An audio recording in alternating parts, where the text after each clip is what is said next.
स्वागत है आपका आपके अपने YouTube चैनल एक लक्ष्य पे। दोस्तों, जैसा कि आरआरबी एनटीपीसी की परीक्षा 28 दिसंबर से प्रस्तावित है, उसको ध्यान में रख के आपके लिए एक नई श्रृंखला शुरू की गई है। इस श्रृंखला के माध्यम से आपको विगत वर्षों में पूछे गए प्रश्नों को यहाँ पे डिस्कस किया जाएगा, जिससे कि आपके जो प्रीवियस ईयर में आए हुए क्वेश्चन वो कतई गलत ना हो। तो शुरू करते हैं इस श्रृंखला की, और आगे भी निरंतर ऐसी श्रृंखला आपके उत्साह को देखते हुए प्रोवाइड की जाएगी, जिससे कि आप सरल प्रश्नों को आसानी से हल कर लें। तो आज का पहला प्रश्न है, world tuberculosis day is observed on. आपके लिए चार ऑप्शन है: 24 मार्च, 24 मार्च, 28 मार्च, 24 में, 28 में। तो यहाँ पे हिंदी रूपांतर इसका ये है कि तपेदिक दिवस कब मनाया जाता है? 28 मार्च को, 24 मार्च को, 24 मई को, 28 मई को। जैसे कि वर्ल्ड हेल्थ ऑर्गेनाइजेशन, विश्व स्वास्थ्य संगठन, तपेदिक को ध्यान में रखते हुए लोगों में इसके प्रति जागरूकता फैलाने के लिए प्रत्येक वर्ष 24 मार्च को तपेदिक दिवस मनाने की घोषणा करता है। इस बीमारी से लगभग 27% लोग भारत में पीड़ित हैं। भारत सरकार द्वारा 2025 तक टीबी उन्मूलन के लिए लक्ष्य रखा गया है, और 2020 की ट्यूबरकुलोसिस डे की थीम थी इट्स टाइम। क्या थी? It's time. बढ़ते हैं अगले क्वेश्चन की तरफ। तो आपका दूसरा क्वेश्चन है, हु इन्वेंटेड पेंसिलिन? आपके लिए चार option: Ian Fleming, Alexander Fleming, Stephen Hawkins, Alexander Graham Bell. तो दोस्तों, पेंसिलिन का आविष्कार ये काफ़ी हर एग्जाम में पूछा जाने वाला क्वेश्चन है, तो इसको आप ध्यान में रखिएगा। पेंसिलिन के आविष्कार अलेक्जेंडर फ्लेमिंग ने किया, जिसके लिए 1945 में अलेक्जेंडर फ्लेमिंग को चिकित्सा के क्षेत्र में नोबेल का पुरस्कार मिला। अब इसी से समसामयिकी दृष्टि में 2020 में चिकित्सकीय क्षेत्र में नोबेल प्राइज किसे मिला? तो ये अमेरिका के 2 वैज्ञानिकों और ब्रिटेन के एक वैज्ञानिक को इसका पुरस्कार मिला है। तो अमेरिकी वैज्ञानिक है हार्वे जे ऑल्टर और माइकल हाफ्टन, तथा ब्रिटिश वैज्ञानिक चार्ल्स एम राइस को संयुक्त रूप से दिया गया। इन्होंने हेपेटाइटिस सी वायरस की खोज की। बढ़ते हैं अगले क्वेश्चन की तरफ। Atomic weight of element is compared with which of the following to get the atomic weight of element?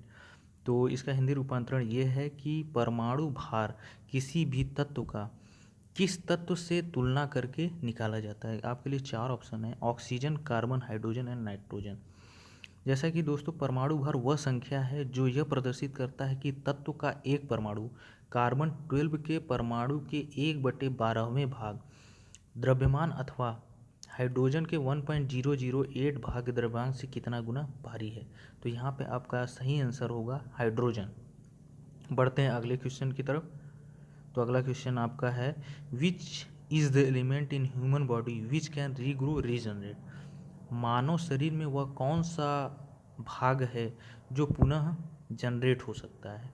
Option है आपके पास: स्प्लीन, ब्रेन, लीवर, पैनक्रियाज। तो यकृत, जिसे हम लीवर कहते हैं, शरीर का एक अंग है जो केवल कशेरुकी प्राणियों में पाया जाता है।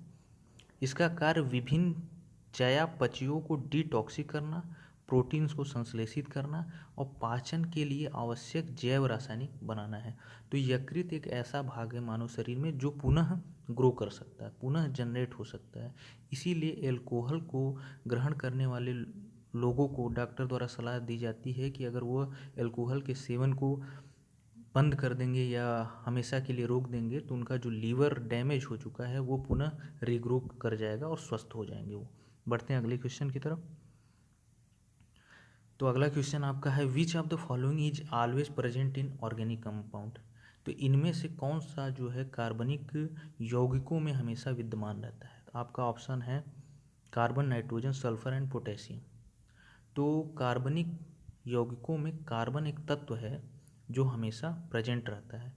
पृथ्वी पर पाए जाने वाले तत्वों में कार्बन एक प्रमुख एवं महत्वपूर्ण तत्व है। इस रासायनिक तत्व का संकेत C होता है।